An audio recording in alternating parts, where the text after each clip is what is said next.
Hi, I'm Steve Hines from Peak 15 Fitness. Now, we probably all want to live a little bit longer and a little bit healthier.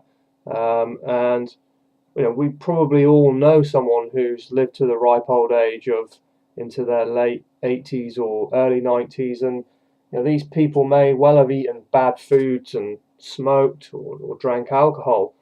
Now, the first thing that comes to mind would be that these people had great genes, that they were just lucky or blessed.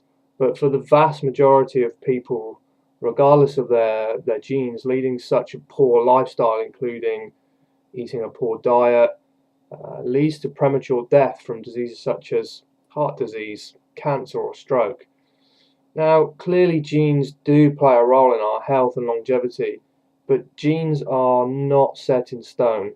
They are more plastic and have the ability to be switched on or switched off depending on how those genes interact with our environment.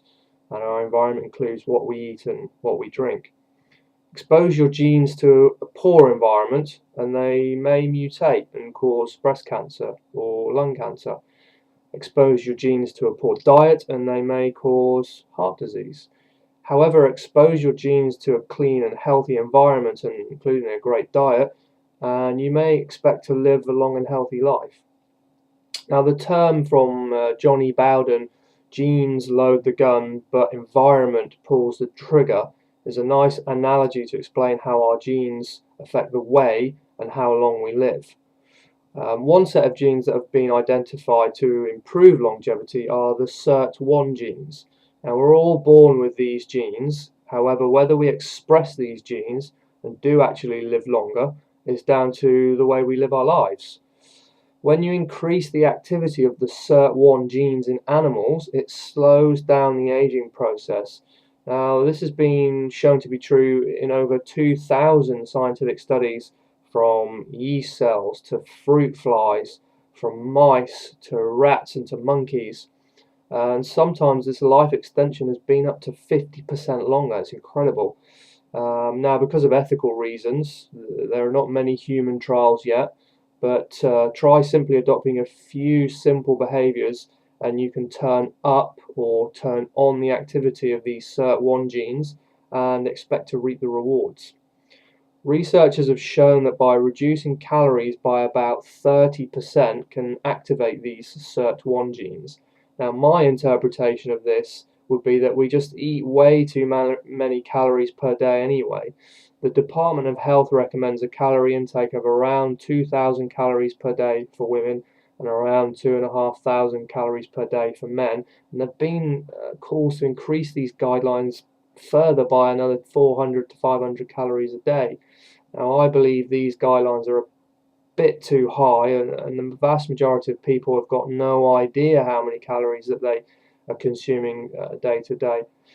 Just take, for example, that a pint of beer is around 400 calories. Say you go out for a Friday or a Saturday night and you have 2 or 3 pints, like a lot of people do, and you might go for a curry or some other kind of meal. There's nearly 2,000 calories just in the space of a few hours. You do that a few times a week, and you see that you're vastly over these calorie recommendations. So by simply reducing the number of calories consumed to slightly less than what the Department of Health recommends, and say around 1,500 calories a day for women and around 1,800, 2,000 calories a day for men, and you may well turn up or turn on the activity of these SIRT1 genes, and you'll certainly lose some weight and you'll probably improve your health and longevity.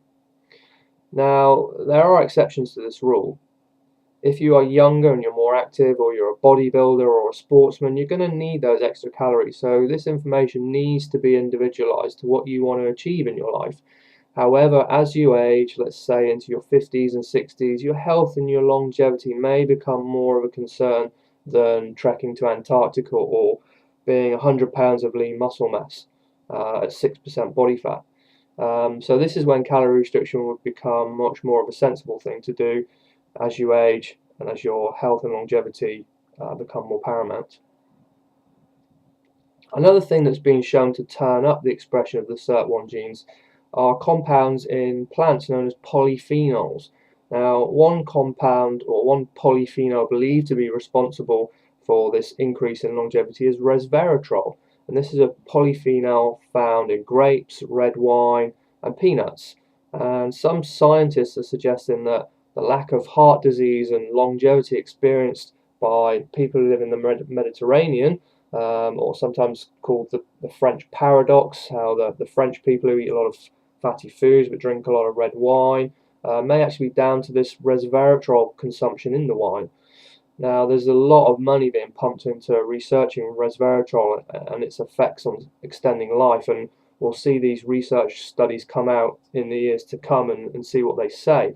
But by simply drinking wine in moderation and or taking about 250 milligrams per day of trans resveratrol in a supplement may well be the elixir of a long life. So in summary, eat less calorie dense junk food as you age, and aim to eat a little bit less, but make sure you're still what you do eat is still packed with nutrients. Consume wine in moderation, both red and white. White wine has been shown to contain resveratrol as well. So what is in moderation? Well, this may be 1 to 2 glasses a day for a man, and about half a glass to 1 glass a day for a woman. And take about 250 milligrams of trans resveratrol a day, along with some other basic supplements such as a multivitamin or some fish oil. So if you like this information, you can visit us at peakxvfitness.com, where you'll find a whole load of other information on health and fitness. You can download a free Weight Loss Secrets Revealed report, and you can follow us on Facebook and on Twitter.